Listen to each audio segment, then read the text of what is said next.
Jumpa lagi dengan channel Arif Sartono. Belajar yuk.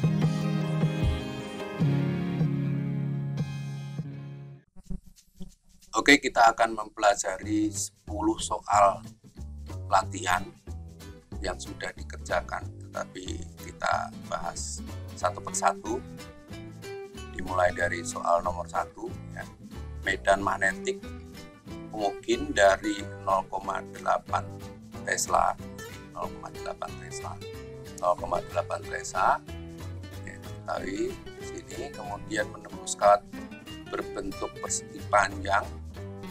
Ini ukuran panjangnya 50 cm, lebarnya 40 cm. Jadi kita ketahui, langsung kita hitung 20.000 cm persegi, diubah satuannya menjadi meter persegi. Kemudian jika arah medan magnet membentuk 30 derajat terhadap bidang kawat, ya, maka di sini kita ketahui bahwa theta itu sudut antara medan magnetik dengan garis normal, sehingga kalau ini terhadap bidang, maka terhadap garis normalnya adalah 60 derajat. Lalu kita cari cosnya adalah setengah, ya. Kemudian ditanya pi fluk, ya, maka berapakah besarnya fluk? Ya, besarnya fluk itu ditanya ini. Kemudian kita jawab, rumusnya adalah ini.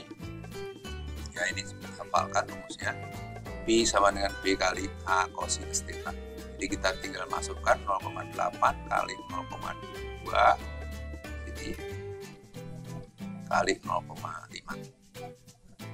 Ya, hasilnya jadi 0,8 Weber. Oke, jadi besarnya fluk magnet yang dialami oleh kawat adalah 0,08 Weber. Kita lanjutkan soal berikutnya. Soal nomor 2, kawat penghantar AD 125 cm dibengkokkan sehingga ABCD berbentuk U. Ya, kita gambar jadi seperti ini. Kemudian kasih nama ini A, B, C, D.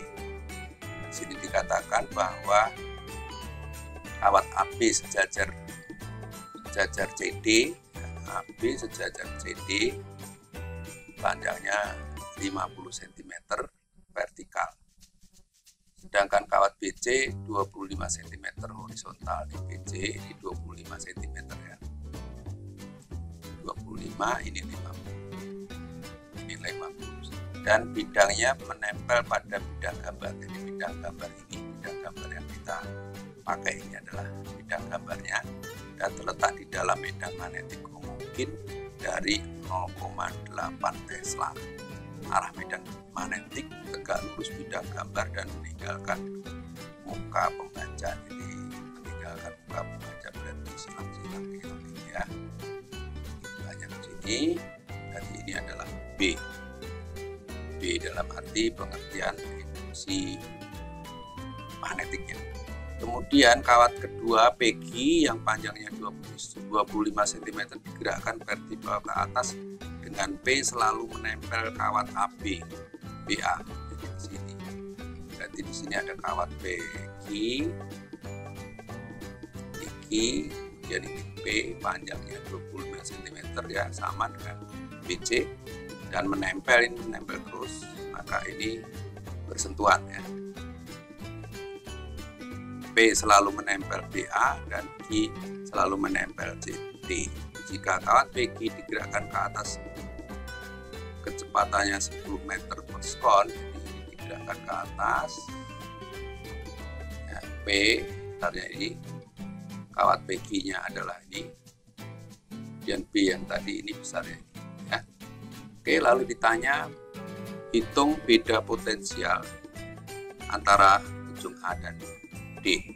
Di sini antara A dan D. Jadi ditanya epsilon, dan rumusnya adalah epsilon BLB. Dan demikian tinggal masukkan angka yang ini. Angka yang ini kita masukkan 0,8 kali 0,25 kali 10. Jawabnya 2 volt. Jadi beda potensial ujung A dan D 2 volt. Oke, lanjut nomor 3. Sebuah kumparan memiliki 500 lilitan diletakkan di dalam medan magnet ya, 500 lilitan diletakkan di dalam medan magnetik yang memiliki flux dan dapat dinyatakan dengan fungsi. Nah, ini fungsinya. Ya. Hitung GGL induksi yang dialami oleh kumparan dalam waktu 0,2. Jadi ini fungsinya. Fungsinya ini kita turunkan dulu ya, karena ada rumus yang merah ini ya. Berdasarkan rumus merah ini ada unsur dV per dt ya, diferensialnya adalah dari fungsi ini 2 kali 10 20 min 5 ya, min 0 ya. Kemudian untuk T sama dengan 0,2 skon, kita masukkan T nya ke dalam sini sehingga dapat 20 kali 0,2 dikurang 5, jadi min 1. Dengan demikian kita masukkan ke rumus yang merah sehingga epsilonnya sama dengan min 500, ini kita ambil dari jumlah lilitan ini, kemudian dikali hasilnya D per dt, hasilnya 500 volt. Jadi GGL induksi kumparan adalah 500 volt. Oke, soal nomor 4. Flux magnetik yang mempengaruhi suatu kumparan 250 lilitan, 250 lilitan ya, kemudian berkurang dari 4 kali 10 pangkat min 2 Weber di P1 nya sekian, lalu menjadi 0, jadi 0 berarti P2 nya 0 dalam waktu 500 miliskon, berarti 0,5 skon. Kumparan memiliki hambatan 5 ohm, R-nya 5 ohm. Tentukan kuat arus induksi. Kuat arus induksi ditanya I ya. Jadi rumusnya adalah ini N min N kali delta flux per delta T, sehingga dijabarkan menjadi ini ya. I2 min P I1. Oke, kita masukkan nilainya dari 0 dikurangi 4 kali 10 banding 2 dibagi 0,5. Ini jumlah lilitannya negatif di sini ya. Jadi min kali min plus, jadi hasilnya 20 volt. Nah, ini beda potensialnya, tegangannya, maka arusnya adalah ini rumusnya 20 dibagi 5 nya ya. Kemudian 4 ampere. Jadi kuat arus yang mengalir pada dalam kumparan adalah 4 ampere. Oke, nomor 5. Kabel pengantar yang panjangnya 314, ini panjang kabel, KB itu kabel. Kemudian penampangnya 5 mm persegi. Ini luasnya kabel KB. Kemudian dijadikan meter persegi. Dibuat kumparan menjadi 5.000 lilitan. 5.000 lilitan ya. Berpenampang 10 cm persegi, penampang kumparan, maka KB di sini kumparan, dan panjangnya 20 cm, panjangnya 0,2 jadikan meter ya. Kemudian dengan persamaan I sama dengan 0,2 T kuadrat min 0,6 T, kita gunakan sini. Ditanyanya adalah A, induktansi kumparan lambangnya L, kemudian B, GGL induksi pada saat T sama dengan 0,5 skon.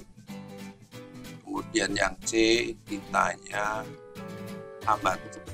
berapa arus yang mengalir pada kumparan tersebut jika hambat jenisnya adalah ini. Nampaknya ini harus cari hambatan dulu nanti ya. Oke, sekarang kita jawab satu persatu. Untuk A adalah rumus L-nya ini. Kita masukkan nilainya, kita mengambil dari mu0 itu 4 pi K. 4 kali 3,14 kali 10 banding 7 kali N kuadrat itu 5. cari di sini ya. Kemudian dikali A KP ya, kumparan KP itu yang ini. Oke, kemudian dibagi panjangnya KP itu kumparannya. Panjangnya kumparan tadi 20 dijadikan meter 0,2. Hasilnya adalah 1,57 Henry. Oke, pertanyaan B. Itu jawabnya adalah di rumusnya pakai ini, tapi cari dulu diferensialnya di fungsinya. Diferensialnya adalah 2 kali 0,2 jadi 0,4 min 0,6 ya. Kemudian dimasukkan T-nya itu 0,5 skot di sini. Ini dimasukkan ke dalam fungsi ini. Jadi 0,4 kali 0,5 kurang 0,6. Hasilnya min 0,4. Jadi masukkan ke sini sehingga L tadi yang kita hitung kita masukkan di sini min 1,57 dikali min 4 dari sini ya. Hasilnya 0,628 volt. Oke, dapat. Kemudian yang C mencari hambatan dulu, hambatan kawat. Jadi kawatnya ganti kabel ya, ganti rho. Dari sini kabelnya rho kali panjangnya dikali luasnya ruas kabel ya. Hasilnya 314. Oke, dengan demikian ini ohm ya jatuhannya 314 ohm diralat ya. Oke, diralat ohm sehingga hasilnya 2 mA. Jadi induktansinya 1,57 Henry, tegangannya 0,628 volt, arusnya 2 mA. Selesai, kita lanjutkan soal nomor 6. Batang besi lunak dililit kumparan yang panjangnya 40 cm, jadikan meter di sini. Kemudian penampang lintangnya 5 cm persegi, ya 5 cm persegi, jadikan meter persegi. Tapi panjangnya ini kan mempunyai 50 lilitan per sentimeter. Jadi jumlah lilitannya dapat dihitung ya. Jadi karena ini 50 lilitan setiap sentimeter padahal panjangnya 40 cm. Jadi panjang kumparan 40 cm dikali 50. Jadi hitung dulu jumlah lilitannya menjadi 2000 ya. 2000 lilitan. Kemudian diketahui permeabilitas relatif 500 ya, nolnya sekian. Tentukan induktansi kumparan. Jadi ditanya L. Rumusnya adalah ini, L sama dengan mu B, mu B. Nah, mu B itu adalah mu B kali N kuadrat kali A per L. Mu B itu mu 0 kali mu R. Ini mu 0-nya, ini mu R-nya, kemudian ini N-nya, ya. Ambil dari sini. Kemudian ini adalah luas penampangnya dibagi panjang kumparan 40 jadikan meter lagi ya. Jadi hasilnya 31,4 Henry. Jadi besarnya induktansi kumparan itu 31,4 Henry. Ya, saya kira di latihan ini adalah untuk mengetahui permeabilitas bahan kontaknya ya. Baik, nomor 7.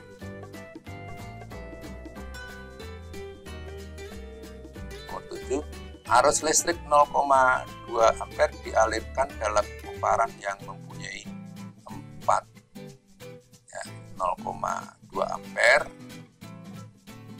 Ditulis di sini ya, nanti ngambil aja di sini ya. 400 lilitan. Berkurangnya flux magnetik ya, menyebabkan berkurangnya flux magnetik min 5 kali 10 pangkat 4 ya. Kemudian dalam waktu 0,5 skot ya. Tentukan A, tegangan induksi kumparan setelah arus diputar putus dalam waktu 0,4 sekon. Jadi ditanya epsilon dalam T-nya 0,5 sekon. Kemudian B induktansi kumparan pada waktu diputus, ini berarti T-nya 0,4. Kemudian yang C energi yang tersimpan dalam kumparan induktor, jadi W. Jawab rumusnya untuk A adalah ini, masukkan N yang 400, kemudian D grup per dt, ya ini perubahannya tadi berkurang, negatif kali negatif positif ya, bagi dalam waktu 0,5 sekon. Jadi hasilnya 0,4 volt. Lalu ada rumus epsilon sama dengan min L dI per dt, delta I per delta T. Nah, delta I nya tadi 0,2, dari sini 0,2 kali delta T nya 0,4, tegangannya juga 0,4, jadi L nya dapat 0,8 Henry. Nah, energi yang tersimpan itu rumusnya adalah setengah LI kuadrat. Setengah LI kuadrat setengah kali L nya sudah dihitung, B, sedangkan I nya 0,2 kuadrat, jadi 0,016 Joule. Jadi 3 pertanyaan itu sudah terjawab. Induksinya 0,4 volt, induktansinya 0,8 Henry, energi yang tersimpan 0,016 Joule. Oke, nomor 8. Generator DC menggunakan kumparan 1000 lilitan. Kemudian dan luas menampangnya 10 cm persegi, dijadikan meter persegi di sini. A. Kemudian dalam medan magnetik dengan induksi magnetik 0,02 Tesla. Jadi ini B-nya. Kemudian kecepatan angulernya 100 radian per sekon omega. Lalu ditanya tentukanlah A, tegangan maksimum. Tegangan maksimum. Ini ditanya ya. Kemudian yang B, persamaan tegangannya. Oke, ini rumusnya. Tegangan maksimum tinggal masukkan angkanya N, N 1000 A 0, OA nya ini dulu ya, 10 kali 10 pangkat 4 balik B nya 0,02, hasilnya kali omega ya, masih kasih omega 100, hasilnya adalah 0,2 volt. Lalu fungsinya persamaannya, rumusnya ini tinggal masukkan saja nilainya, ini 2 ini ke sini maksimum. Jadi rumusnya adalah epsilon 2 sin omega T ya, omega nya 100, jadi 2 sin 100 T ini persamaannya. Jadi tegangan maksimumnya 2 volt, persamaan tegangannya 2 sinus 100 T. Oke, nomor 9. Sebuah transformator berjenis step down mempunyai kumparan primer 1200 lilitan, 1200. Nih. Kemudian tegangan keluaran itu terdiri dari 3 fase, 12, 9 volt dan 3 volt. 12 volt ini PS1, PS1, PS2 nya 9 volt, PS2, PS3 nya 3 volt. Sedangkan tegangan primernya 240 volt. Tanya berapa jumlah lilitan sekunder pada tiap fase, berarti ditanya NS1, NS2, NS3. Ini NS1, NS2, NS3. Dengan rumus kesebandingan NP per NS1 sama dengan PP per PS1.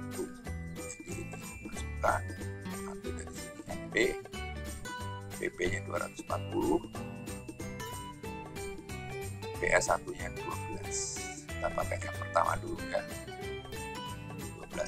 kemudian dapatnya NS 60 lilitan. Dengan cara yang sama dirumuskan, tinggal mengganti dengan yang kedua. Hasilnya adalah NS 2, ini kurang lambang ya, NS 1, NS 1, 2, 3, ini NS 3 ya. Jadi tinggal mengganti ya. Jadi jumlah lilitan kumparan sekunder fase pertama 60 lilitan, fase kedua 45 lilitan, fase ketiga 30 lilitan. Ini mudah nih, hanya perbandingan. Yang terakhir, sebuah transformator dapat menaikkan tegangan dari 25 volt PP menjadi 250 volt IPS. Dapat menyala normal jika lampu dari 50 watt dapat menyala normal ya, pada tegangan outputnya. Jadi ini berarti PS, dan efisiensi transformator 80%. Ditanya hitung kuat arus pada kumparan sekunder dan primer. Ditanya kuat arus primer dan kuat arus sekunder. Jawabnya adalah PS, langsung PS kali I ya. Nyala normal berarti 50 watt, ambil dari sini, kali tegangan PS-nya 250 kali IS. Jadi IS-nya 1/5 ya, atau 0,2 ampere. Dengan rumus efisiensi untuk jawab IP-nya, jadi 0,8 kan bagi 100 kali PP kali IP. IP-nya ditanya kali, nah ini PS kali IS itu adalah PS kali IS itu adalah PS, jadi langsung 50 saja ya. Jadi IP-nya adalah 0. IP-nya adalah 2 dibagi 0,8, jadi 2,5 ampere. Jadi kuat arus pada kumparan primer 2,5 ampere dan kumparan pada sekunder 0,2 ampere. Oke, sudah selesai latihan ini. Sebagai kisi-kisi dapat dipelajari berulang. Semoga bermanfaat. Sekian dari saya, sampai bertemu di video seri berikutnya.